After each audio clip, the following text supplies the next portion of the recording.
general public, looking for something to specialize in. And I was looking at shoulders. I love treating necks and headaches. I still do.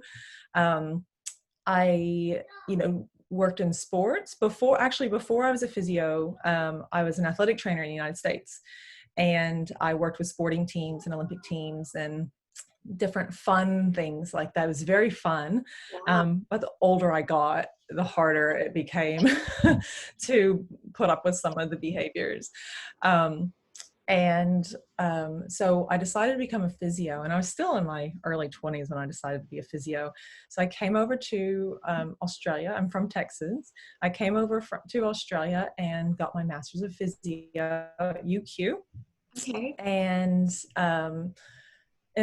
from there I started working in private practice and general physio on the in Brisbane, then the Sunshine Coast. And then I moved up to Moranbah out in the Bowen Basin and started working I'm going to plug them. I started working for Construct Health as a physio on different mine sites. When I got into the occupational health side of things, working out in mines and all that. So I eventually got a job with BMA, the major company out there, mining company out there.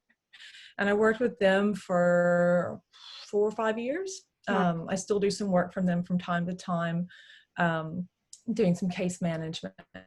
So basically my job around that was case management out in the mine site. So I did that in total in mines for 7 years. And I was growing tired of it because I just knew there was something else I needed to do and didn't know what that was. I'd always been interested in women's health and always thought about making it a special interest or specializing, but I never could just get into it. And then in 2018, I had my baby, and I had a lot of birth trauma and issues around birth, and decided I was not going to be a women's health physio. Interesting. I decided I was not going to do that I've had enough of vaginas. I've had enough of pain. I've had enough of that. I'm not doing it. And then I got a recommendation from a friend to go see Dale Jones at Active Physio in Mackay. And I went and saw her, and she changed my life. Wow. Just from sitting there talking to her about the issues that I was having. I'm tearing up now thinking about it. Yeah.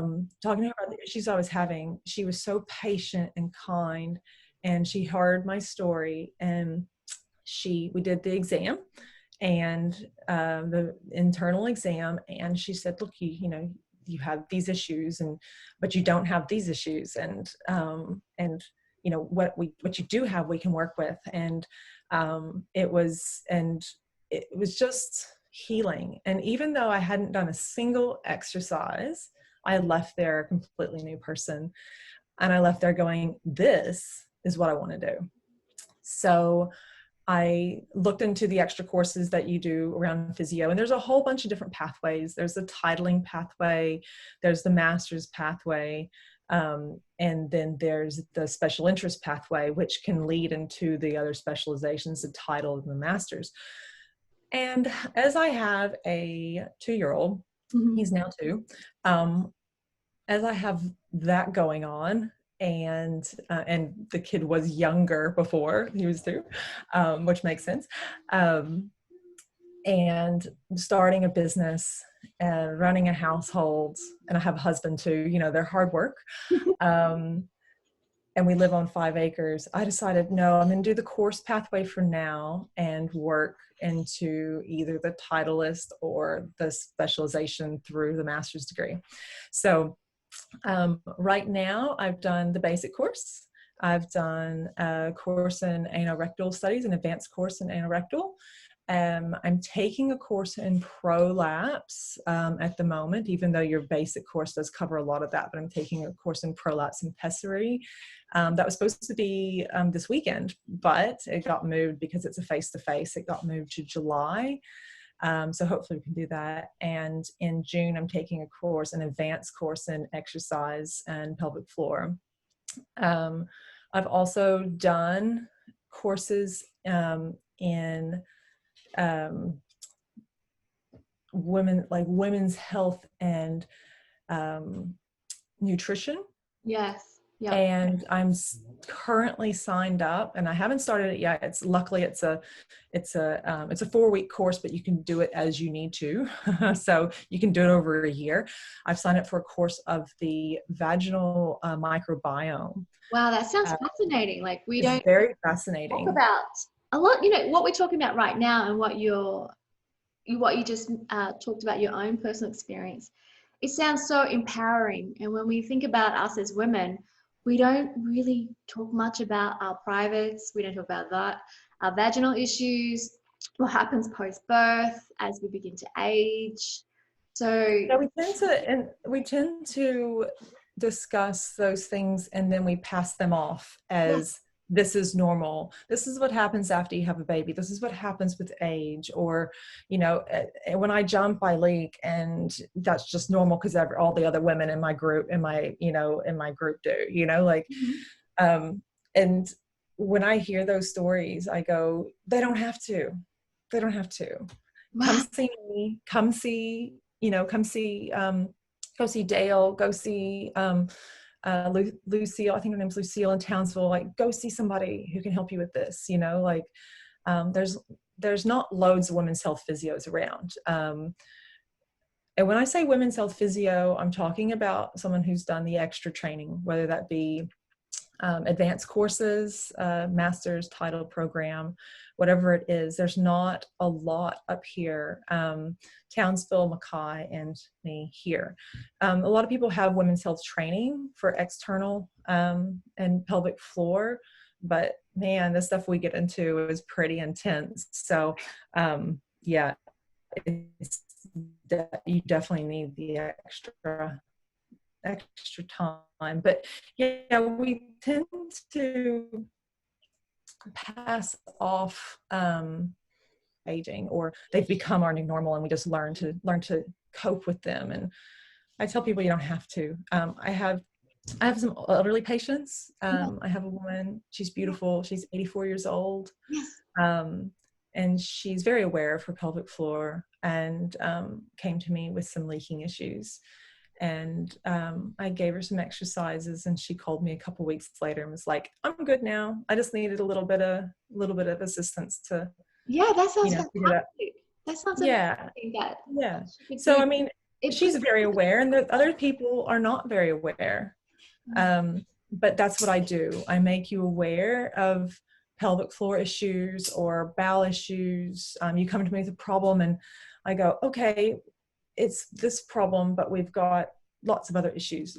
One of the other courses I took about 6 months ago was about constipation and diarrhea. yes. And you wouldn't think that a physio could help you with constipation and diarrhea. But there's a lot around constipation and diarrhea. And I think that's probably another talk for another day, honestly. Absolutely. I didn't know, but I didn't think about that. But when you think about now with physios, they would know a lot because it's also still muscular in some aspects or yeah. Yeah. Well, there is what we eat that can cause constipation. There's the way our bodies are. We could have an obstruction of some sort. There's lots of things. And as a physio, I think people tend to think that physio is just all about strengthening muscles, but physio in general is about the ebb and flow of what we need to do with our bodies. So not just strengthening, but also the relaxation, so the lengthening. Physios are also really good with nerves, and the lengthening and contracting of nerves with the other body systems. So it's and with women's health physio, we do the same thing. We have the same components. And the same mindset of not just strengthening, but sometimes it's relaxation. Sometimes it's taking a step back. A lot of women's health stuff is also mental health too. And people don't think that physios work with mental health, but we do. That's a big part of our job, is working with mental health issues around your body. Yes. And just like Dale helped me out, Dale and Mackay Yeah. helped me out massively with huge mental health issues around my body, um, just by, talking to me and assessing me and allowing me to see what exactly was going on. So it's a big part of our job is to help people mentally as well as physically. Yeah, absolutely. I can sense that would be so reassuring, because not everybody, some people get referred to a gynecologist. Not everyone takes up on the opportunity to see a gynecologist, and they don't always have that time to explain a lot of things with you. But being able to see you as a physio who understands internally the structures. So, what happens with an initial consult, or what sort of conditions that people may seek you out for? For what service? Okay.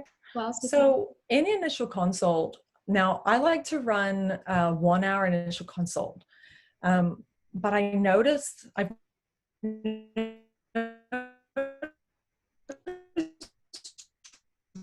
recently, especially with telehealth, that we've been going consult, but it goes so quickly. And so does the 1 hour.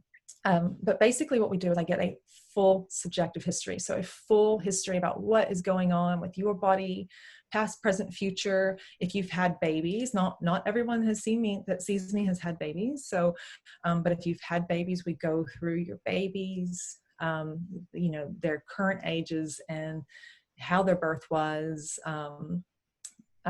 We go through bowel issues, bladder issues. We touch on everything. Unless you've come and seen me just for a bowel issue, then we'll touch on the bladder and we'll really get into the bowel issue. So but that's a whole nother component. But a lot of people just come for general, and we go through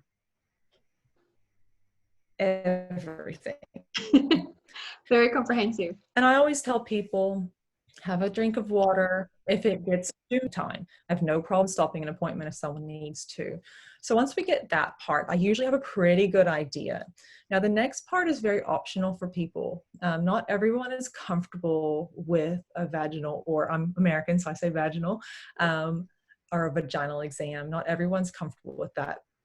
And it's an option, so it doesn't have to happen. So, but I never had anybody say that they weren't comfortable with it. So, but I will also say that not everybody needs one either. I've had a lot of visits where we get past this part and it's not a pelvic floor issue. I actually need them to go away and do a bladder diary or a bowel diary, and we have a look at those things. And usually at that time, the appointments run to its very end anyway, because we've had so much history to go through. Yes. But when we do get to the point where we do the vaginal exam, it's all consent. And at any time, someone can say, I don't want to do this anymore, even in the middle of the exam. So, because it is very personal, but you are covered up.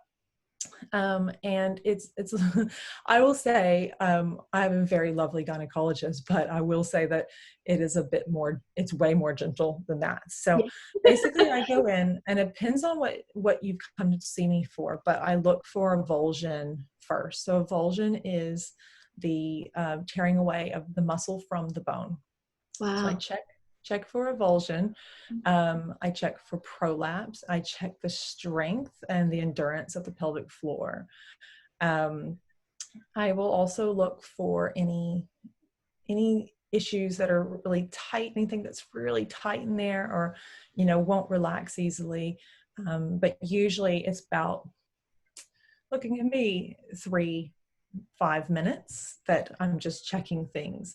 And then once we check the pelvic floor, we can then go into treatment right away there. And I can check the strength. So I'm checking the strength, and I can say, okay, so you have this strength, you have great strength. Okay, we need to work on some relaxation techniques. Or you don't have great strength, so we'll, let's practice the endurance part. Let's practice this part. So we practice different parts, and that's the homework. Okay. Yes. So we go from there. So with that said, there's also other devices that I can use that I've just ordered. So they'll be in soon. But one of them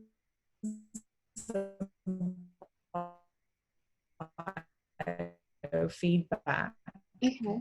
So there's a little how much strength you have. So yeah, and then another one is an electrical stimulation, just like a TENS machine, but for the vagina. Oh, So wow. those are That's those cool. are other talk for another day. Yeah, they are. It is really cool. So there's a whole lot of evidence around those treatments. But yeah, it's basically more. The appointment is more than just talking and doing a few exercises. It is about assessing what the exact issue is and where do we go from there, and how do we get to your end goal. So your end goal would be might be different to mine. Like I might see that your constipation is a big issue here, but you're just worried about your prolapse. But we've got to take care of the constipation to get the prolapse. To help the prolapse out. We've got to strengthen the floor to help the prolapse out. So and I explain all that with my models. I've got models. Fantastic. I've got pelvic floor models. Oh, So awesome. yeah. So They're like, show me more. no, yeah. Well, you can take the uterus out. Oh, cool. The bladder out. And you have all these parts, and you can take the rectum out, and then you've got your pelvic floor internally and externally. Wow, look at that. Yeah. So I've got all sorts of ways to help women understand their bodies. Is the pelvis floor muscle similar? Is it like a tendon sheath, like the diaphragm? Like, what is the fibrous matter like? So the pelvic floor is quite complex. This one doesn't have any tendons in it. Yeah. Okay. Doesn't have any ligamentous or a fascia in it. There's, even on the uterus where there's this huge fascial band, there's not a fascial band shown on that. Wow, I didn't know there was a fascia. Of course there would be fascia band. There's fascia around it, most organs, isn't there? Yeah, there is. I even have a netter here. A netter, to people who don't know, is a book, anatomy textbook, and it doesn't even have the fascial band. Mine's really old too, so they might have updated it, but so there's a lot of research going into the fascia around the pelvic floor. So fascia is connective tissue, to people who don't know. So but basically it's muscles that do different things, and you can't really see it in here, but it's got the separate muscles and where they attach to. And then the deep ones, obviously, and then the outside, the superficial muscles. So so I have this, and I have another one that's flat, which it's in the bottom of the box, so which is a flat one, which is also really, really good. So we've got all these demonstrations. So I use this, I use apps, I use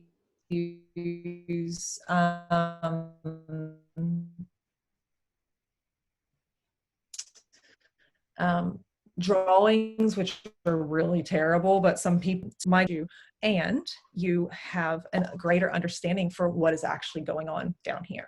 I'm just learning so much right now, just listening to you with that model. I'm just sort of fascinated. Like, so if people have really tight pelvis, are they in pain, or what sort of? Well, look, if you have a tight pelvis, if you have a really, what we call an overactive pelvic floor, right, you could have pain, but you might not have pain. You might not have pain just sitting here.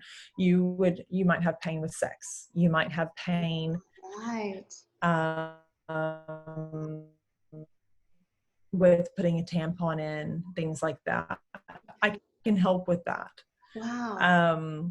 A bad thing, but if it's not a bad thing unless it's causing you issues. Okay. Let's also discuss the pelvic floor, because some people say, well, I've had 3 babies, my pelvic floor would just be sitting on the floor. Yeah. And some people's pelvic floors sit like really hanging down. Okay, some people's pelvic floors sit really tight up. Which one is better? Who has issues, who doesn't, So it's all about the symptoms. So if your pelvic floor is like this and you want to do a pelvic floor contraction, you've got all that way to go. Okay. So you can get a really big contraction. And whenever I feel in there, I feel a great big contraction. Yep. But then you have the women that have very tight pelvic floors. And when they do a contraction, you go like, they don't have much to go. Yeah. And then you say, oh, you don't have any pelvic floor control. But they do. Yes. They just don't have a long way to go. Yeah. So if you come to me and say, whenever I put my finger in, I actually can't feel a squeeze there. We can feel it. It's just tiny because you have a very tight pelvic floor. Or I have a big pelvic, Deeper. my pelvic floor is deeper. I have a long way to go. I've got this, I can't feel any squeeze. And then we go, okay, well, let's work with that. Okay. So basically, long story short, it doesn't matter if you've had 3 kids and that you have this and your pelvic floor is, yes, sitting lower down. Okay. If we get your bowel right and your bladder right, and if you don't have prolapse issues as well, we can strengthen anyway, but we can strengthen that pelvic floor. Okay. And if you have a really tight, overactive pelvic floor, then we can help it relax. If you have a tight pelvic floor and no symptoms, and if you have a loose pelvic floor and no symptoms, well, you have no symptoms. So good. Yeah, so good. Yeah. So it's really about the symptoms that you're having. Right. Yeah. Yeah. Is it something that women should do some preventative care for the pelvis floor or for prolapses and things like that? Or do you think it's more, do we see? I feel that we should be taught pelvic floor exercises in school. We should be? Yeah. Yeah, we should be. Did, didn't we? So I've been told aerobics that we got taught. Yeah. And we weren't taught it in my grade, but the grades around us, I think we're too immature. But when we're in 6th grade, you're supposed to have the, condom talk, right? Like, yeah. I mean, we're 6th graders, or maybe we were even 5th graders, and period talk. Like, I don't know. I don't think I got my period till I was like 13 or something. So it was like, yeah. But you're having these talks then.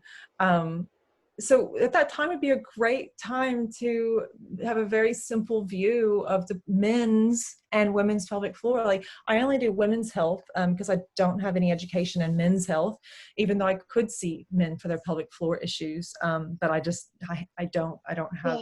not comfortable with it because I haven't done any courses. Yeah, because men do have different issues, and I wouldn't want to skip over something and tell somebody that they're fine when they actually might have a prostate issue that I don't know anything about. So, but men's pelvic floors are just as important as women's. So it's something that I think should be taught in school. I do believe in Russia, they teach pelvic floor strengthening in school. I've heard that a few times, actually. Yeah, I've heard that a few times. I don't know how true that is, but I have heard that Russian women have great pelvic floors. I don't know. If there's a Russian woman out there, maybe you could let me know if you were taught that in school.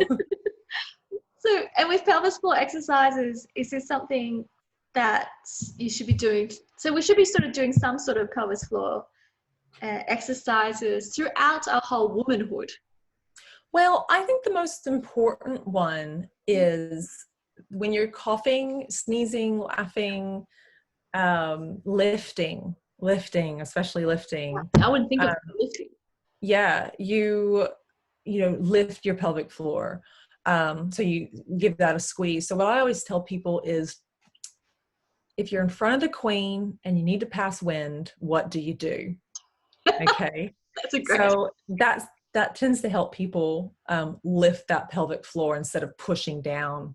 I have had some patients that they show me the pelvic floor exercises and they're just bearing down, they're pushing down instead. Okay. And it's very common, very, very common, instead of getting that nice lift. So, yeah, and that's one of the things that I teach. That's what I teach everybody, but a lot of people get it wrong, and it's just through the internet or through bad advice or whatever they were given, or maybe they're given great advice and like through the telephone game or through time you get it wrong. So I have had some people that I've always done pelvic floor exercises, but I still have this issue. So I always tell people, you want to learn how to do pelvic floor exercises. come see me, come see a women's health physio. We can look at you internally, externally. There's also a few really good personal trainers around town that do pelvic floor. The only personal trainer that I've done any classes with, because I'm so time poor, is Ashley Lade at Evo Prime Fitness. Yes. And she is very well trained in pelvic floor. So if you're going to do classes like that, if you have pelvic floor issues, I do tell people to go see her. I'm sure there's others out there too, but I just don't know of them. So I always plug her because of that I've worked with her. So so did I answer your question? Should we do a pelvic floor? So basically, yes, we should, when we cough, sneeze, lift, laugh, we should actually hold our pelvic floor up. We should actually do a contraction of that area to protect it. Just like when you're lifting a box, people always say to contract your abs. Same sort of thing, contract your pelvic floor. And a lot of times we do this anyway. We do this without even thinking about it. And that's how it should become, as an autonomous task. It should be something that we do when we practice, but it comes in handy when we don't think about it. It just automatically happens, that good old muscle memory. It is. Sometimes it's like, I know even with teaching yoga, we do some bandhas which are internal, where we lift the internal locks. And you can see when you first teach them, everyone's like thinking, they're going, where's my pelvis floor muscles? How do I contract it? Because they're sending the message from the brain down all the way. They're like, all the way down there. Yeah. And that area is so, your body can't identify each organ from itself, so people, so basically you can give some really good general cues, and that helps people, like I always like to give the anal cue, because the passing wind cue, because that seems to be the easiest one to get people to really activate. But yeah, I've got a list of different cues that I give people that help, and people are like, I don't really understand that one. Like, okay, let's try this one. Let's try this one. Let's try that. We try the bunch of different ones, and I've never had anybody not get it, like not get, oh, yep, that's the one. Yep, I get that one. So we just find them. We've got a list of them. So I love this. This has been so fascinating chatting to you. So I just want to say, if people are listening out there and you are experiencing any of these issues, or someone is, get in contact with Camille and Novella Health. How can they contact you, Camille? So they can contact me through my phone number, which is on my Facebook page. I also have an Instagram page. I'm not sure if my phone number is on there. I should have a look. I am building a website, but as we were talking about before, that will take some more time. But they can contact me through phone, text, email. My email is novellahealthwhitsundays. Let me just tell you also, because people say, what is Novella? Yes, I was going to ask you that question. I never got around to asking you. Novella, I was going to explain that when I was telling my story, but I get sidetracked. So novella is, as people would know, it's a short story. Okay. So novella is a short story that usually deals with one character, and it goes into great detail about that character. So when I was coming up with the name, I was thinking, what would show people that their story is important. And I thought, and then on the other side of this is, my mother was a librarian. My mother died a year ago, and she was a librarian, and she always, pushed books on us, always got us reading our whole life.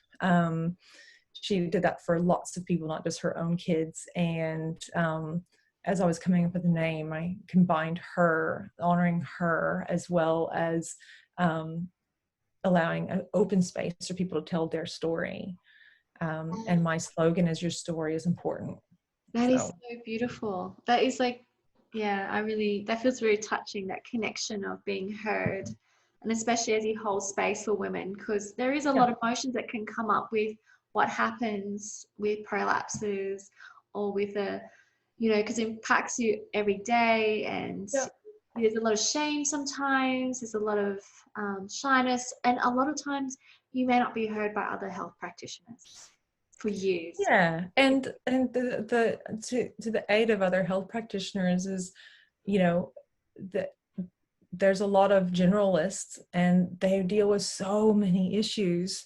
But that's one reason why I wanted to do this. I mean, I still treat necks, I still treat backs and ankles and all that, but my main business is around women's health and allowing people to tell that story, and just like me, so you can feel better one day at a time, and get some help for the issues that you have. Or, you know, like other people, I teach a Pilates class out where I live at Cape Gloucester, and I've had a couple women ask some questions, and I've gone, that's not normal. You don't have to live like that. Yeah. We can definitely work with this. So, you know, it's, I think it's all about knowing that you don't have to live like that. You don't have to have painful sex.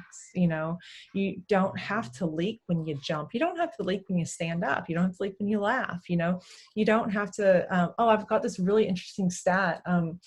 Apparently 2 million people in Australia have anal incontinence. So that's what is that population of Western Australia?